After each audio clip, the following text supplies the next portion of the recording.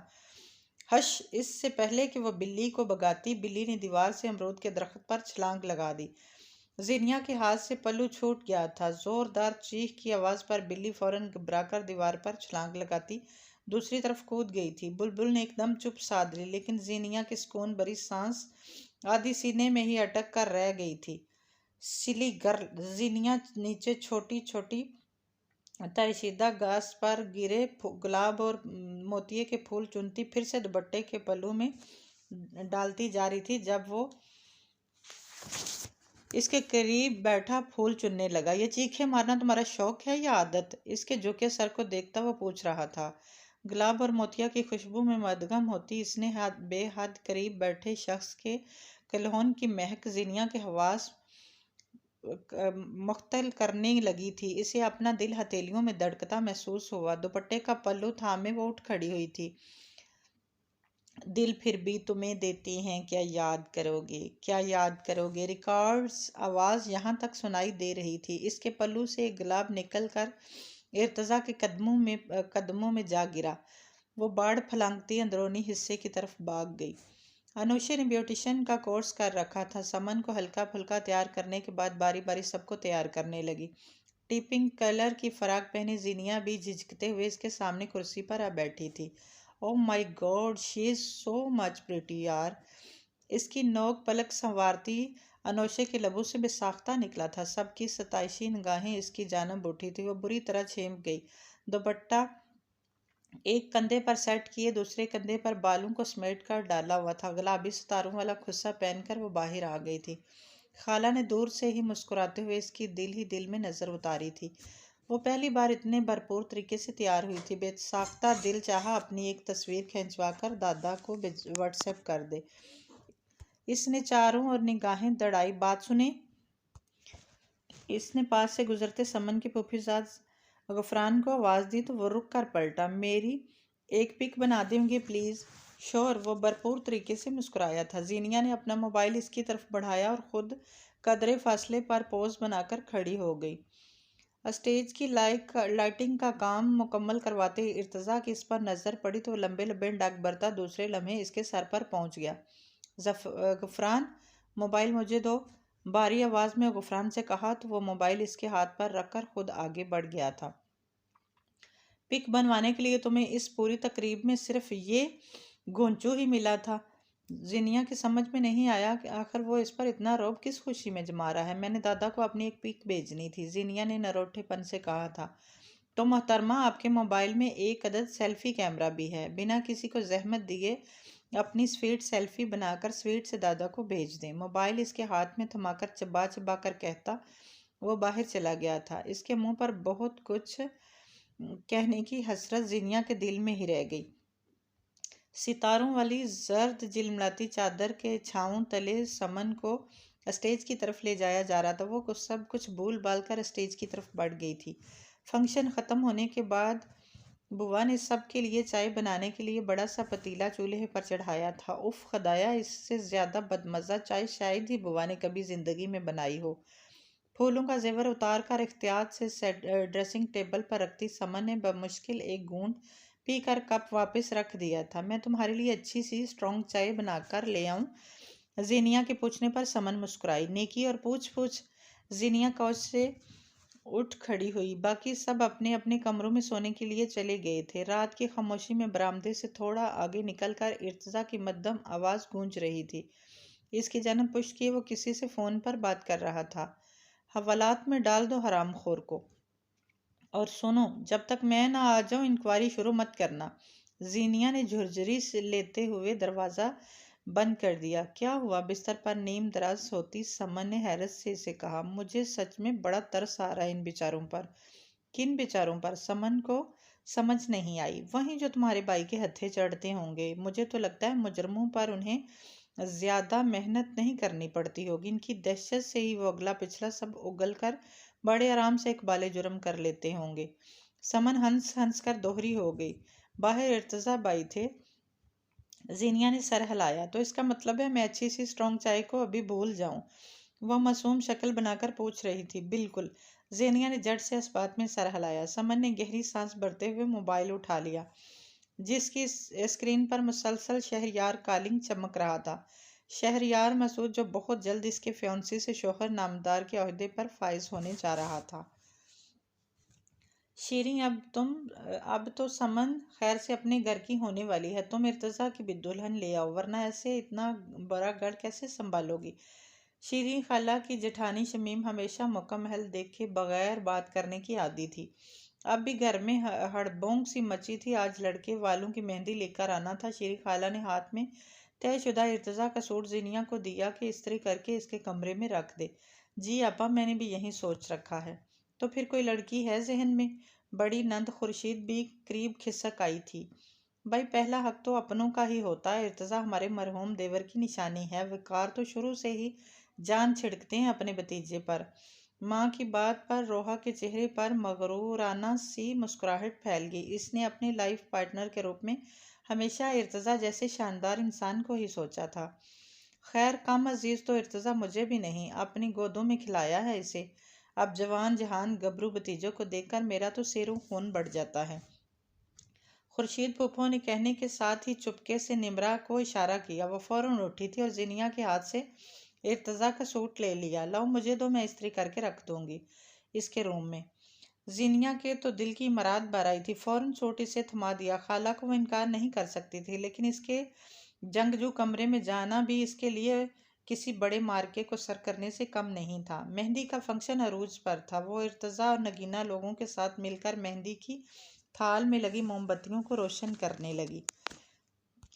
گیندے کے پھولوں سے سجے جھولے میں بیٹھی سمن کے آگے دولہا کی بہنوں اور کزنز گول دائرے میں صورت مہندی کی تھالیاں سجا کر رکھ رہی تھی۔ بڑی کمکموں سے پھوٹتی رنگ برنگ روشنیوں نے رات کے اس پہر دن کا سماں پیدا کر دیا تھا۔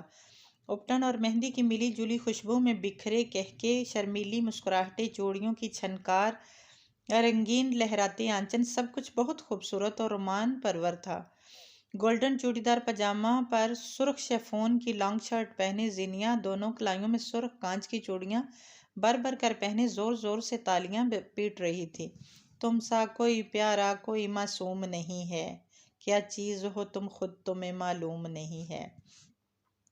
محض لمحوں کا کھیل تھا۔ ارتضا نے دیکھا، روحا کے آنکھ کے اشارے پر نمرا نے زینیا کے دوپٹے کا نیچے گرا پلو اٹھا کر جلتی موم بتیوں پر ڈال دیا۔ ریشمی دوپٹے نے فوراً آگ کو پکڑ لیا تھا۔ پنڈال میں ایک ساتھ بہت ساری آوازیں بلند ہوئی تھیں۔ ارتضا نے بھاگتے قدموں کے ساتھ درمیانی فاصلہ عبور کیا تھا۔ وہ جو وحشت زدہ سی اپنے دوپٹے سے لپٹے آگ کے شعلے دیکھ کر کنگ رہ گئی تھی، مارے خوف کے چیخ بھی نہ سکی۔ ارتضا نے اس کو کلائی سے پکڑ کر ایک جھٹکے سے اس کا دوپٹہ اتار کر پھینکا تھا۔ ڈھیر ساری کانچ کی چوڑیاں ٹوٹ کر نیچے گری تھی۔ ریلیکس زینیا، کچھ نہیں ہوا۔ سفید پڑتا چہرہ لیے زینیا نے خوف اور وحشت سے پھٹی پھٹی آنکھوں سے اسے دیکھا۔ وہ اسی کی طرف دیکھ رہا تھا۔ تم ٹھیک ہو زینیا؟ شیریں خالہ مجمع کو چیرتی ہوئی آگے آئی تھی۔ زینیا کو سینے سے لگا لیا۔ سمن جھولا چھوڑ کر اٹھ کھڑی ہوئی تھی۔ اندر چلو زینیا۔ زرد دوپٹہ سر پر لٹکائے وہ اس وقت سب کچھ بھول بھال کر زینیا کو اندر کمرے میں لے گئی تھی۔ ہائے ربا! ارتضا کے دونوں ہاتھ جل گئے۔ تائی اور پھوپھو ایک ساتھ ان کی طرف بڑھی تھی۔ بنا کچھ سوچے سمجھے اس نے اپنے دونوں ہاتھوں سے زینیا کی قمیض کے پچھلے حصے پر لگی آگ بجھانا شروع کر دی تھی۔ مجھے کچھ نہیں ہوا، میں بالکل ٹھیک ہوں، آپ لوگ پریشان نہ ہوں پلیز۔ اس نے اپنے دونوں ہاتھ نیچے کر لیے تھے، جہاں اس وقت کلائیوں تک شدید جلن محسوس ہو رہی تھی۔ پنڈال سے باہر جاتے ہوئے وہ نمرا اور روحا کے قریب رکا تھا۔ کسی کی انسان کی جان اتنی ارزاں نہیں ہوتی کہ اسے اپنی فضول کی تفریح اور ایڈونچر کی نذر کر دیا جائے۔ چبھتے ہوئے لہجے میں کہتا وہ باہر نکل گیا تھا۔ نمرا اور روحا کی کاٹو تو بدن میں لہو نہیں والی حالت ہونے لگی تھی۔ اگر تمہیں کچھ ہو جاتا تو میں عبدل غنی صاحب کو کیا منہ دکھاتی کہ میں ان کی پوتی کا خیال نہیں رکھ سکتی۔ شیری خالہ ان کے صدقے پیسے دے کر واپس کمرے میں آئی تو اسے اپنے ساتھ لپٹا کر رو پڑی۔ سمن الگ افسردہ سی بیٹھی تھی۔ میں بالکل ٹھیک ہوں خالہ، وہ صرف ایک حادثہ تھا، اور حادثہ کسی کے ساتھ کہیں بھی ہو سکتا ہے، آپ پلیز پریشان مت ہوں۔ اسے اپنے لیے خالہ اور سمن کا یوں شرمندہ ہونا اچھا نہیں لگ رہا تھا۔ ویسے بھی ان چند دنوں میں جتنی اپنائیت اور مان ان دونوں نے اسے دیا تھا وہ اس کی امیدوار توقعات سے کہیں بڑھ کر تھا۔ آج سمن کا نکاح اور رخصتی تھی۔ اس نے تیار ہونے کے لیے پارلر جانا تھا۔ زینیا احتیاط سے ان کی تمام اشیاء بیگ میں رکھنے لگی جو پارلر ساتھ لے جانی تھی۔ دل نہ چاہنے کے باوجود بھی اس نے پرپل کلر کا خوبصورت کڑھائی والا شلوار قمیض پہنا تھا۔ خالہ کی خوشی اور طمانینت کے لیے ہلکی پھلکی تیار بھی ہو گئی۔ وہ سمن کا بھاری کام دار لہنگا اٹھائے اسے اسٹیج کی طرف لے جا رہی تھی جب بے حد اسٹائلش سی روحا نے چبھتی ہوئی نظریں اس کی پشت پر ڈالی۔ کل جو کچھ ہوا تھا، ارتضیٰ کا اتنا شدید رد عمل اسے عدم تحفظ میں مبتلا کر گیا تھا، ورنہ وہ ہمیشہ سے یہی سمجھتی آئی تھی کہ وہ ارتضیٰ کو بلا مقابلہ جیت چکی ہے۔ نمرا کو وہ کسی گنتی میں شمار نہیں کرتی تھی۔ معمولی نکوش کی حامل پڑاکو چشماٹو نمرا اس قابل کہاں تھی کہ ارتضیٰ جیسے شاندار انسان کی ہمراہی کے خواب دیکھتی۔ خورشید پھپھو کی ساری خوش فہمیاں یقیناً دری کی دری رہ جانی تھی، لیکن اب یہ زینیا روحا کی متلاشی نگاہوں نے ارتضیٰ کو کھوجا، لیکن وہ شاید باہر مردانے میں تھا۔ ڈول بازوں کے ساتھ بارات آ گئی تھی۔ سمن کے پہلو میں شہریار کو بٹھا کر اب نکاح کے بعد کی رسمیں ادا کی جا رہی تھی۔ تب ہی زینیا نے اسے دیکھا۔ شلوار قمیض میں ملبوس مغرور نکوش والا ارتضیٰ اسٹیج پر چڑھ رہا تھا۔ زینیا خاموشی سے نیچے اتر آئی اور قدرے فاصلے پر بچھائی گئی کرسیوں میں سے ایک پر بیٹھ گئی۔ ارتضیٰ کے ہاتھ جل جانے کی خبر اس تک بھی پہنچی تھی۔ دل مضطر کو سنبھالنا دشوار ہونے لگا تھا۔ ایک نامعلوم سی بے چینی تھی جس نے اسے اپنی لپیٹ میں لے لیا۔ وہ ارتضیٰ کو دیکھنا نہیں۔ سمن رخصت ہو گئی تھی۔ اس کے جاتے ہی ساری رونق دم توڑ گئی۔ در و دیوار سے پلٹتی خاموشی میں اداسیاں گھسنے لگی تھی۔ خالہ میں آج آپ کے پاس سو جاؤں؟ دروازے پر کھڑی وہ پوچھ رہی تھی۔ کیوں نہیں میری جان؟ خالہ بیگی آنکھوں سے مسکرائی۔ وہ ان کے برابر بستر پر آ کر لیٹ گئی۔ نیند آنکھوں سے کوسوں دور تھی۔ تم ٹھیک ہو زینیا؟ اس کا دل چاہا کلر برش اٹھا کر اس سارے منظر پر پھیر دے جو اس کے تصور میں چھم سے آباد ہو گیا تھا۔ ریلیکس زینیا، کچھ نہیں ہوا۔ اس نے بے بسی سے سر تکیے پر گرا دیا تھا۔ دل آج جس ڈگر پر چل پڑا تھا اس کے قدموں کی چاپ اسے اندر سے سہمانے لگی تھی۔ مجھے گھر جانا ہے خالہ، دادا کی بہت یاد آ رہی ہے۔ رت جگہ سے گلابی پڑتی آنکھوں میں برتا پانی پھیلنے سے روکنے کے لیے وہ زور زور سے پلکیں چپکاتی سر جھکا گئی تھی۔ اتنی جلدی کیوں بیٹا؟ ابھی تو ولیمہ ہونا ہے، ارتضیٰ خود تمہیں چھوڑ آئے گا۔ اس نے گھبرا کر سر اوپر اٹھایا تھا۔ نہیں نہیں خالہ، میں آئی بھی تو بس پر تھی، نہ تو آسانی سے چلی بھی جاؤں گی۔ آپ انہیں بالکل زحمت مت دیں پلیز۔ وہ خالہ کو کیسے سمجھاتی کہ دوبارہ ان آنکھوں میں دیکھنے کی ہمت نہیں ہے اس کے اندر؟ بالکل بھی نہیں۔ پچھلے کچھ دنوں سے معدے میں مسلسل درد رہنے لگا تھا۔ میں نے کہا بھی تھا آج کچھ ہلکا پھلکا بنا لیتی۔ آدھی کچی آدھی پکی تیز مرچ مسالے والی ماش کی تال دیکھ کر دادا نے کہا تو چچی فوراً چمک کر بولی، اتنا فالتو وقت نہیں ہے میرے پاس، آپ کے فرمائشی پروگرام سنوں اور انہیں پورا بھی کروں، اور بھی ہزار کام کرنے والے ہوتے ہیں مجھے۔ دادا نے گہری سانس بھرتے ہوئے رکابی اپنے سامنے کھسکائی۔ تب ہی نظر کچن کے دروازے پر فریم کی مانند ایستادہ زینیا پر پڑی تھی۔ فریم کے چوکھٹے میں جڑی تصویر پر دکھ، تعاسف اور ڈھیر سارا ملال بکھرا ہوا تھا۔ تو یہ تھے وہ مزے جو وہ اس کے بغیر کر رہے تھے، جس کا احوال وہ اسے روز فون پر بڑے زور و شور سے سناتے۔ دادا نگاہ چرا گئے۔ آ گئی تم؟ دادا کی سمجھ میں نہیں آیا اسے یوں اچانک سامنے دیکھ کر خوشی کا اظہار کریں یا خفگی کا۔ آپ اکیلے میرے بغیر مزے کریں یہ میں کیسے برداشت کر لیتی بھلا؟ اس نے اس کے سامنے سے رکابی اٹھا لی تھی۔ اور آپ اتنی گرمی میں کچن میں کیوں آ گئے؟ یہ زینیا تھی جو وقت پر انہیں کھانا کمرے میں ہی پہنچاتی۔ اس کے جانے کے بعد جب پیٹ میں بھوک کے مارے بل پڑنے لگتے تب ناچار انہیں خود ہی کچن کا رخ کرنا پڑتا۔